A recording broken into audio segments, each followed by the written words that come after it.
वर्णेयं मया सृष्टं गुणकर्म विभागशः तस्य कर्तारम् अपि मां विद्धि कर्तारम् अव्ययम्। उनका काम है, पर इसका मतलब ये नहीं है कि मैं तुमसे ऊंचा हूँ या फिर तुम मुझसे नीचे हो। How well you fit in and how well you understand each other.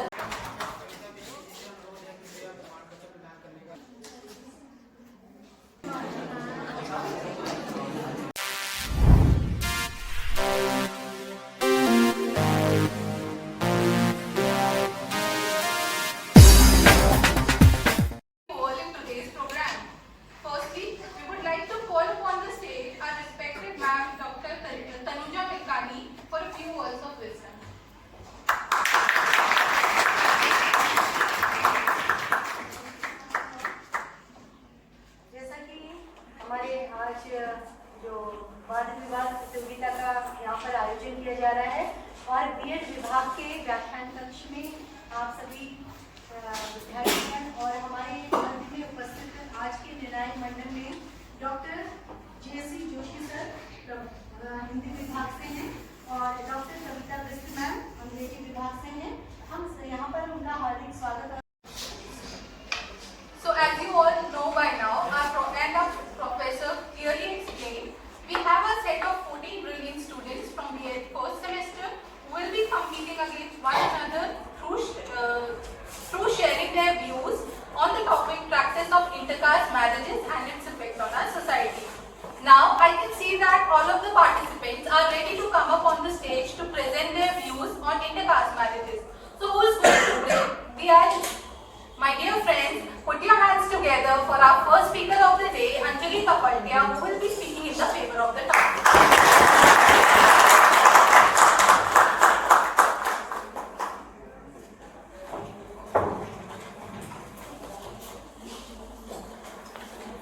सभागार में उपस्थित सभी लोगों को मेरा नमस्कार। आदरणीय शिक्षक शिक्षिकाओं, श्रेष्ठ निर्णायक मंडल, प्रबुद्ध श्रोताओं और सभी मेरे विपक्षी मित्रों, मैं अंजलि कपड़िया आप सभी के समक्ष विषय के पक्ष में अपने विचार प्रस्तुत करना चाहती हूँ। संविधान निर्माता B.R. अम्बेडकर ने अपनी बुक एनिमेशन ऑफ कास्ट जाति का विनाश में कहा था कि जाति को समाप्त करने के लिए केवल एक ही उपाय है, इंटरकास्ट मैरिजेस, क्योंकि जाति केवल एक प्रैक्टिस नहीं है, वो एक हमारी थिंकिंग में बस चुका है।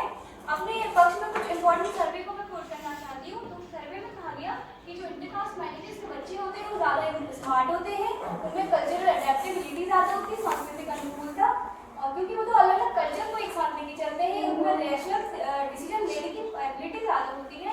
और ये भी इंपॉर्टेंट बात पाई गई कि इंटरकास्ट मैरिजेस में फर्टिलिटी रेट प्रजनन दर में तुलनात्मक रूप से कम होता है। जैसा अभी हमारे अंजलि कपड़िया ने बात की, इसमें कुछ बहुत विशेष चीज़ों को उन्होंने रेखांकित किया।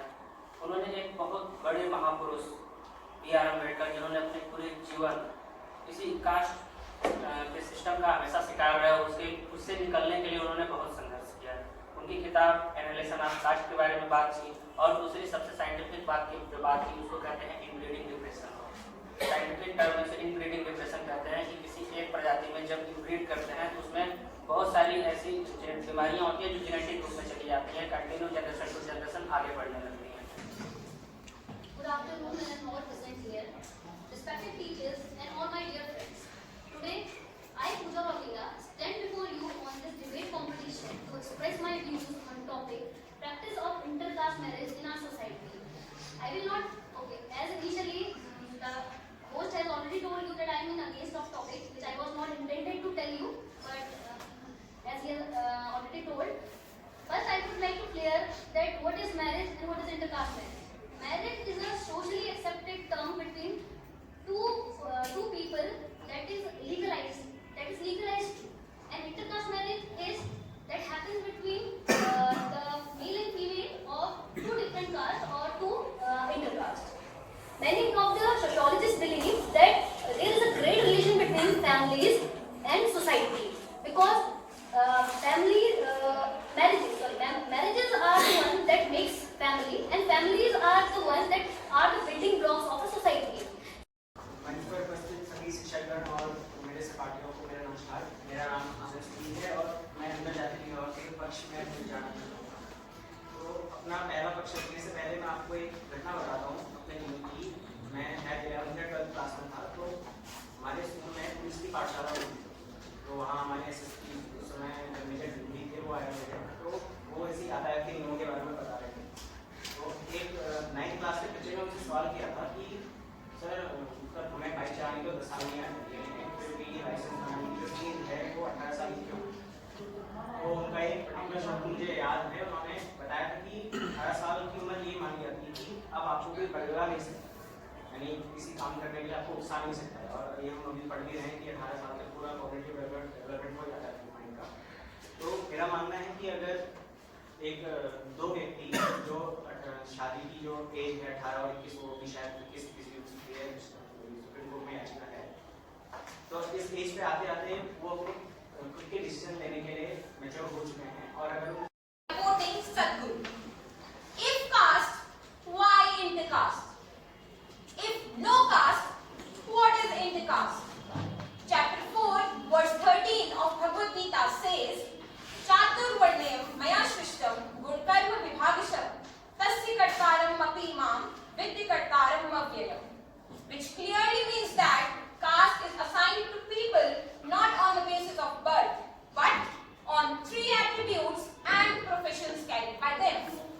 So, it is the casteism that we have comprehended wrong. Every coin has 2 sides, and today I am going to put out the dark side of the coin for intercaste marriages. For majority of India, that is, rural India. According to Census of India, nearly 70% of people lives in rural areas, where intercaste marriage creates problems relating to social security, mental health and separation. Let us assume a situation where a girl from a certain caste marries to a boy of different caste and moves with him to his village. Unfortunately, और साथ ही साथ वो ऐसे विचारों को मानती है जो राष्ट्र प्रेम और राष्ट्र में समानता की भावना को रखते हैं। और वहीं एक कस्बों की तरफ की बात की जाए तो वो शिक्षित वर्ग है, पर उनकी जो रूढ़िवादी विचारधाराएं हैं वो अभी तक उनके दिमाग में पनप रही हैं। तो कमियां निकालने की आदतें हो जाती हैं लोगों की कि जब उनकी जाति से वो बिलोंग नहीं करते हैं तो कल्चर्स में डेविएशन देखेंगे कि कल्चर में क्या क्या कमियां हैं उनकी, वो इस एक्टिविटी को प्रैक्टिस को सही से नहीं कर रहे हैं, उनकी प्रैक्टिसेस में कमी निकालेंगे। और जैसा कि चित्रा में हुआ डार्विन की थ्योरी जिस पर बात करी उन्होंने, और अमित सर ने कहा कि हम मिक्स कर लेते हैं और उसमें करते हैं, तो ऐसा होता है कि जब हम कुछ मिक्स करते हैं तो जाति में, तो उसमें हम उसके मूल को भी खो सकते हैं, जो कल्चर है हमारा हो सकता है। तो मैं बताना चाहूंगी कि जब दो लोग एक ही धर्म के दो लोग उनकी जातियां अलग अलग हो, पुरुष और महिला यदि वो शादी करते हैं तो इसे अंतरजातीय विवाह कहा जाता है। आजकल के युवा महिला और पुरुष जाति के बंधनों से परे अपनी व्यक्तिगत पसंद से ही शादी करना चाहते हैं। उनका काम है, पर इसका मतलब ये नहीं है कि मैं तुमसे ऊंचा हूँ या फिर तुम मुझसे नीचे हो। उन्होंने साफ साफ इसमें ये बताया है कि मैंने सिर्फ कैटेगराइज करा है इस तरीके से कि जो तुम कर्म करते हो उसके हिसाब से तुम्हें इस कैटेगरी में रखा गया है। उसके बाद एक में अध्याय पहले में और श्लोक 40 में बीच में जब अर्जुन पूछते हैं कि अर्जुन बोलते हैं अधर्म अभिभावत कृष्ण प्रदुष्यन्ति कुस्त्रियस्त्रिषु दुष्टासु वाणिये जायते वर्ण सकरा। वे बोलते हैं कि हे कृष्ण, जब कुछ में अधर्म प्रमुख हो जाता है तो कुल की स्त्रियां दूषित हो जाती हैं और स्त्रीत्व के पतन से ही कृष्णवंशी अवादृत संतानें उत्पन्न होती हैं। तो उनका डायरेक्टली जो मीनिंग था या वो डायरेक्टली ये कहना चाहते थे कि अगर कोई इंटरकास्ट मैरिज करता है उसके बाद जो चाइल्ड होता है, जो बच्चा जन्म लेता है, वो दूषित हो जाता है, फिर वो हमारे मानव सभ्यता के सुचारू रूप से चलने के हितों के टकराव को रोकने के लिए समाज में अनेक व्यवस्थाएं लागू की जाती रही हैं। इन्हीं में से एक है जाति प्रथा। समय के साथ अनेक घटनाओं के आहत जाति प्रथा आज के दौर में भी महत्व रखती है, जैसे कि विवाह के संदर्भ में।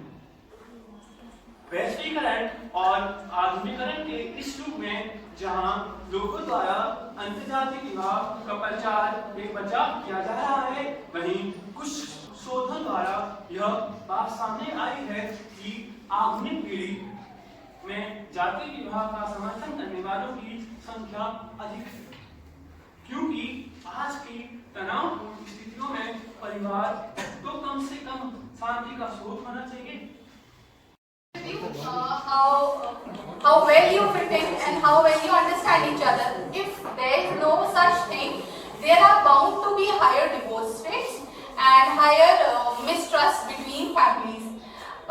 Next up, we have Mamta Kanwal, who will be speaking in favor of the law.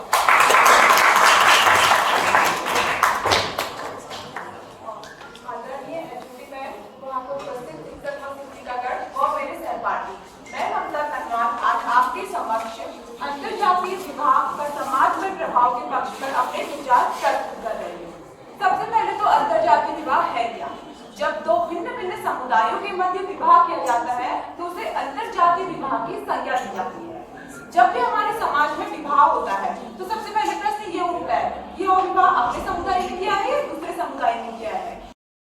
Our society marriage is considered as the legal and social union of two members, that is man, usually man and women, plus two families, and of course society also.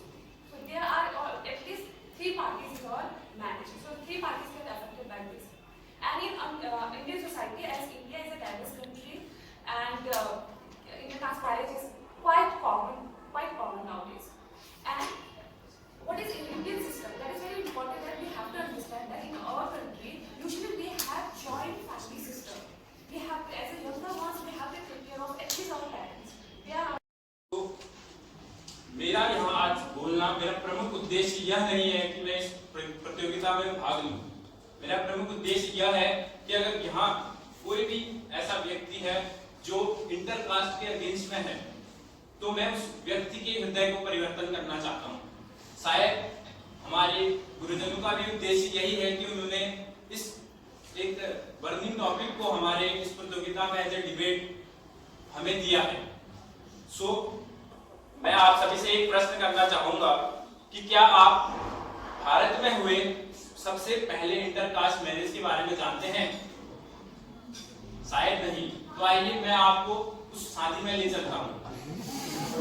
यह विवाह 4 फरवरी 1989 में हुआ था और ज्योतिराव फुले और सावित्रीबाई, शायद आप सभी ने इनका नाम सुना होगा।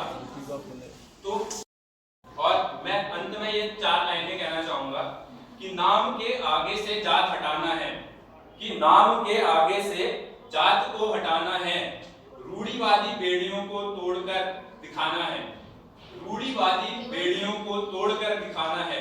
जहां इंसान अपने कर्मों से जाना जाए, जहां इंसान अपने कर्मों से जाना जाए, मुझे ऐसे भविष्य के भारत को बनाना है, मुझे ऐसे भविष्य के भारत को बनाना है। उसमें अपनी बेटी को हत्या कर देती है और मरने के बाद, उसकी मर जाने के बाद वो रोती है और बहुत जोर से रोती है। उसमें लेखक लिखता है कि उसकी चीखें इसलिए ज्यादा है क्योंकि उसमें आत्मग्लानि है, पश्चाताप है कि मैंने अपनी बेटी को मार दिया। इसी कड़ी में मैं आगे हरिश्चंद्र पनेरू को बुलाना चाहूंगा। जो कल्चर है वो एक दूसरे के कल्चर को जानने का मौका मिलता है या फिर जेनेटिक प्रॉब्लम जो उसका सॉल्यूशन होता है। तो जैसे आपने भी कहा कि कल्चरल जो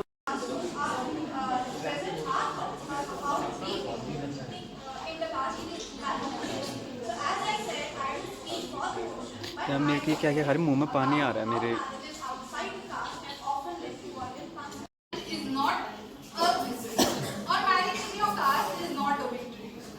Education has a hope for life. I hope through time we all can do it. I would like to welcome Dr. Neeraj Khanwal, Assistant. अपने विचार रखे, सब बढ़िया विचार, बहुत बढ़िया तारीफ करके सही रूप इतना बढ़िया बोले कि मैं भी आश्चर्यचकित है कि ऐसा भी बोल सकते हैं। ये बहुत बढ़िया बात है। हमारे यहाँ जो है अंतरजातीय विवाह पहले से हुआ है। Marriages between cousins. Okay? So is it और ब्रिटिश फैमिलीज में जो आप हीमोफीलिया का जिक्र कर रहे थे, जो ब्लड डिसऑर्डर होता है, इसमें आपका ब्लड क्लॉटिंग टाइम जो है होता है, ब्लड क्लॉट ही नहीं होता है, वो तब होती थी जब सिस्टर्स और ब्रदर्स की अंदर शादी होती थी। ये मेरी कमेटी की संयोजक हैं मैडम डॉक्टर कमजल इरफानी जी, जो इस कार्यक्रम की सह संयोजक हैं और समिति की सह संयोजक भी हैं।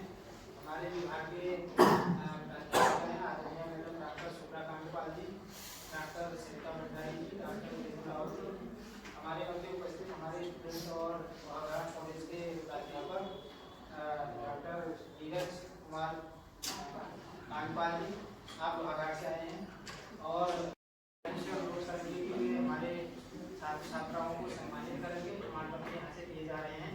तो सबसे पहले इस स्थान वालों को भी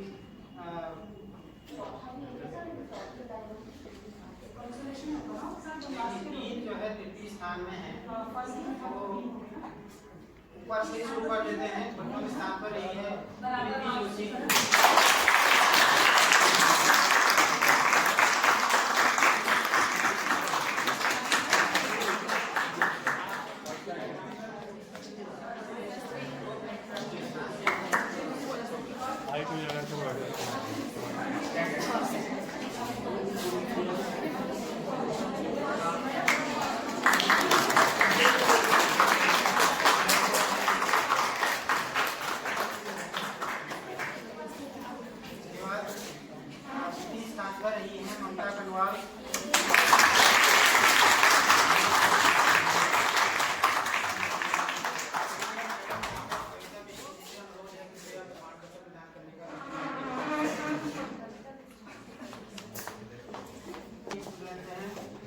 रजनी धामी,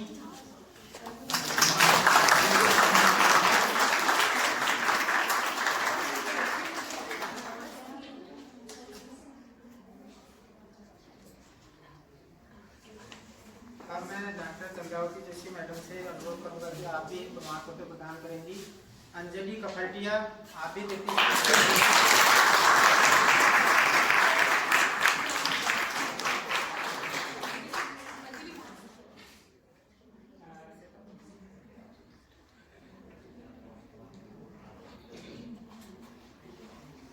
प्रेरणा गंगवार, आप भी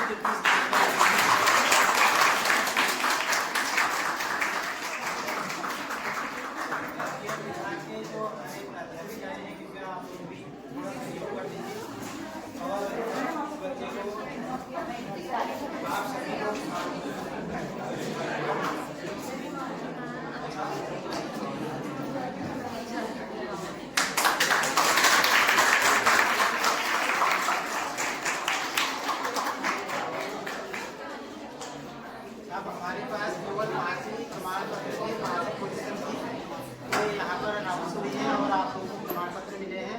इसमें पूरे विभाग के हमारे साथी यहाँ पर बने रहे हैं।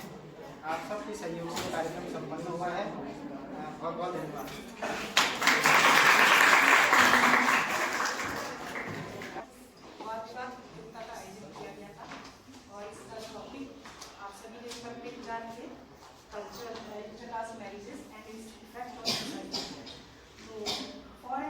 आपके द्वारा विचार किए गए थे। तो जैसा कि मैम ने भी बताया कि बर्निंग टॉपिक है, बहुत बर्निंग इशू वाला है, लेकिन ऐसा तो लगा नहीं। बहुत पीसफुली आप लोगों ने अपने विचार प्रेजेंट किए। और सबसे इम्पोर्टेंट मुझे जो लगता है कि एक माइंडसेट जो होता है हमारा, कहते हैं मैच्योरिटी का जो एस्पेक्ट होता है। अभी मैच्योरिटी पर आप लोगों ने बात की थी, इमोशनल मैच्योरिटी बहुत ज़्यादा इंपॉर्टेंट इसमें मायने रखता है कि मैच्योर्ड होना एक बहुत जरूरी बात है, जिसमें आपने एज फैक्टर के अकॉर्डिंग बताया था।